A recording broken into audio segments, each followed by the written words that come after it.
Assalamualaikum warahmatullahi wabarakatuh. Balik lagi di channel SHB Woodworking. Apa kabar teman-teman semuanya? Semoga teman-teman tetap selalu sehat ya. Dan jangan lupa untuk terus selalu berkarya.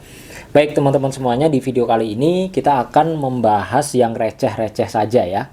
Kita membahas yang ringan-ringan saja ya. Kita akan membahas mengenai fitur-fitur yang ada di dalam sebuah bor seperti ini ya. Jadi kita ketahui bahwa sebuah bor ini adalah mungkin peralatan yang wajib dimiliki oleh bapak-bapak rumah tangga ya. Baik itu yang profesional ataupun yang ya bapak-bapak rumah tangga biasa, bor ini sangat bermanfaat sekali untuk kebutuhan rumah tangga.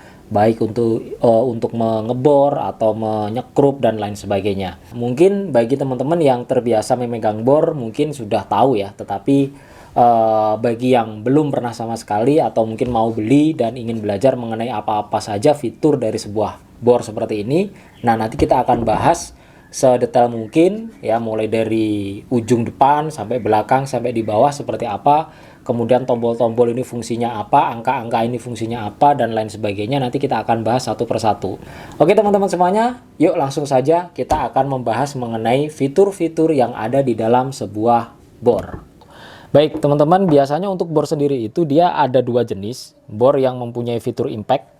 Fitur impact itu adalah fitur yang biasanya ada gambar palu seperti ini, gambar hammer seperti ini. Jadi dia bisa untuk mengebor tembok ataupun beton. Sedangkan yang bor biasa dia hanya bisa untuk menyekrup saja untuk mengebor kayu begitu ataupun besi. Biasanya tidak ada fitur impactnya atau gambar palunya ya, seperti itu. Nah, kita akan bahas yang lengkap saja, yang mempunyai fitur yang cukup lengkap di sini. Baik teman-teman semua, kita mulai dari awal ya. Kita mulai dari depan. Ini adalah cak, biasanya kita sebut, dan cak sendiri ini dia bisa atau ada pilihan antara 10 atau 13 mili. Artinya dia bisa menjepit atau kapasitasnya ya. Seperti ini.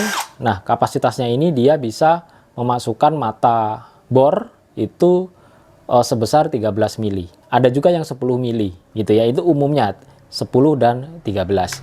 Ya, fungsinya untuk menjepit seperti itu ya. Oke. Kemudian yang di sebelah sini ya, ini adalah rumah caknya seperti biasa. Biasanya untuk mengunci, untuk membuka kita bisa manual seperti ini, diputar, dan untuk ngancing atau merapatkan diputar juga bisa, atau bisa menggunakan trigger seperti ini ya. Oke. Kemudian kita masuk ke belakang. Di belakang ini ada fitur-fitur yang atau ada angka ya, 1, 2, 3, 4, 5 dan seterusnya. Sampai ini mentok di 15. Dan kemudian ini ada gambar mata bor dan ini ada gambar palu. Jadi artinya kalau teman-teman kalau untuk pengeboran kayu atau pengeboran besi ini cukup menggunakan tanda mata bor seperti ini. Ya, namun kalau untuk teman-teman ingin mengebor sebuah tembok ataupun beton, silahkan dipindah di mode palu atau mode hammer seperti ini. Nah, bedanya apa? Yaitu tadi ya, kalau untuk tembok dia memang harus bekerja keras bor ini dan perlu adanya fitur impact atau hentakan ke depan. Biasanya ditandai dengan bunyi yang seperti memalu seperti itu. Nah, saya kasih contoh seperti ini. Jadi kalau untuk bor seperti ini, skrup seperti ini, ya itu biasa. Nah, bunyinya seperti ini, biasa ya. Nih, memutar biasa. Tapi kalau untuk mode palu seperti ini, ya biasanya dia ada semacam bunyi yang lebih keras seperti memukul. Nah, caranya adalah, nih teman-teman bisa mendengarkan seperti ini ya. Ini memang harus saya tekan ke belakang seperti ini. Nah, dengar ya. Kita ulangi sekali lagi. Biasanya kalau untuk yang skrup biasa, nah dia tidak ada ya. Tuh, tidak ada semacam pukulan. Tapi kalau kita sudah pindah ke mode hammer seperti ini, ini ada mode pukulannya. Nah, artinya dia ada, selain untuk memutar ke kanan atau ke kiri, dia juga ada pukulan ke depan gitu ya. Dan ini memang biasanya ditandai seperti ini ya, ada sedikit maju mundur seperti ini karena memang harus ada space antara ini di sini dan mesin yang ada di sini untuk memukul ke depan. Biasanya seperti itu. Dan untuk bor-bor yang biasa itu tidak ada, dia rapat gitu ya. Nah, memang untuk hammer jangan khawatir, memang dia mempunyai fitur pukulan dan dia memang harus ada space seperti itu. Baik, itu ya. Kemudian arti angka 1 hingga 15 ini apa artinya? Jadi ini adalah torsi, teman-teman. Jadi torsi ini adalah dia bisa atau kita bisa menyesuaikan seberapa besar tenaga yang diperlukan atau kita perlukan untuk mengebor ataupun menyekrup. Ya, kita bisa memilihnya mulai torsi 1 hingga, kalau yang saya miliki ini hingga 15. Ada juga yang sampai 18, 20 dan lain sebagainya, tergantung dari mereknya dari bor itu sendiri. Gitu ya. Oke. Kemudian yang dari belakang ini ada switch angka 2 dan angka 1. Ini adalah speed. Jadi kita bisa memilih speed. Artinya kalau yang angka 1 ya speednya ini biasanya speed yang pelan gitu ya. Nah, kalau yang kedua dia lebih kenceng. Nah, kita bisa memilih.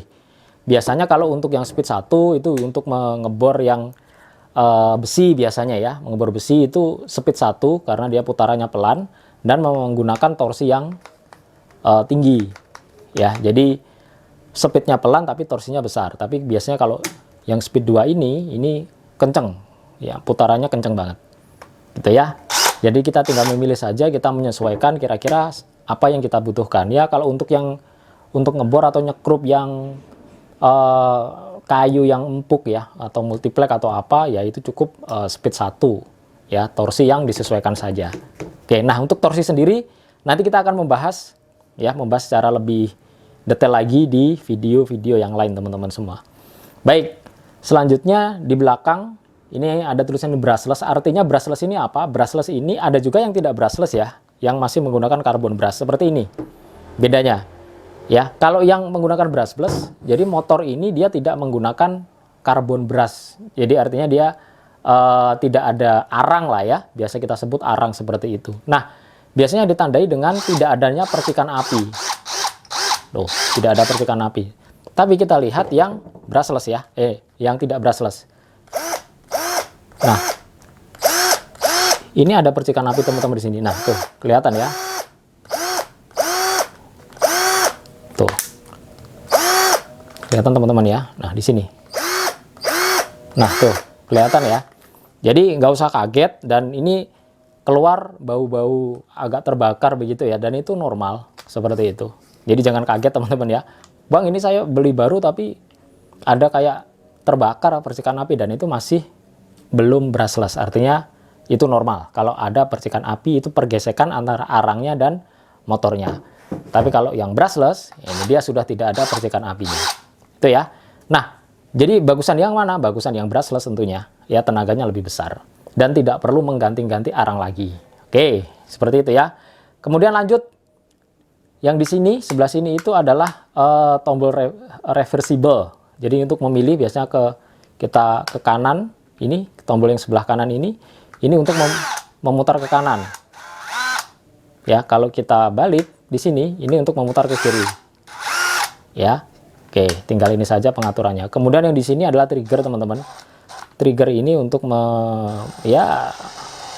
memutar lah ya, fungsinya untuk memutar. Jadi semakin dalam kita memencet, putarannya juga akan semakin kencang. Ya, semakin pelan, dia juga akan pelan. Ya, disesuaikan saja lah ya. Kemudian ada juga ini fitur LED-nya, ada yang tidak, tergantung dari mereknya masing-masing.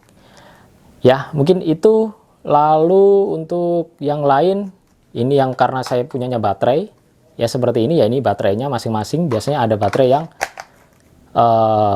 ini yang 2 Ah ya, ada juga yang 4 Ah, artinya dia lebih besar. Ya.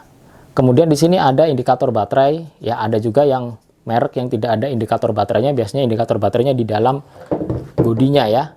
Nah, seperti ini indikator baterainya yang ada di bodinya. Kalau baterainya ini 12 volt.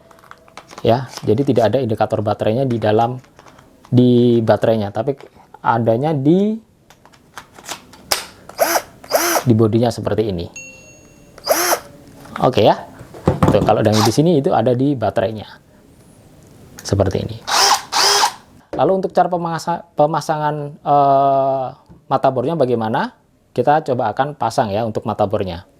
Oke, lalu bagaimana cara memasang motherboardnya? Gampang ya. Ada beberapa cara, sebenarnya ada 2 cara sih menurut saya. Jadi yang pertama kita bisa putar ya rumah caknya ini secara manual seperti ini. Kemudian kita masukkan bornya seperti ini, kemudian kita kencangkan sampai dia berbunyi krek gitu, klik. Nah, kalau sudah berbunyi seperti ini artinya dia sudah kenceng gitu ya. Oke, ini sudah bisa. Untuk melepasnya pun sama, kita tinggal putar di arah baliknya. Nah, seperti ini, dan ini bisa terlepas. Nah, kalau yang sudah terbiasa, ini kita bisa menggunakan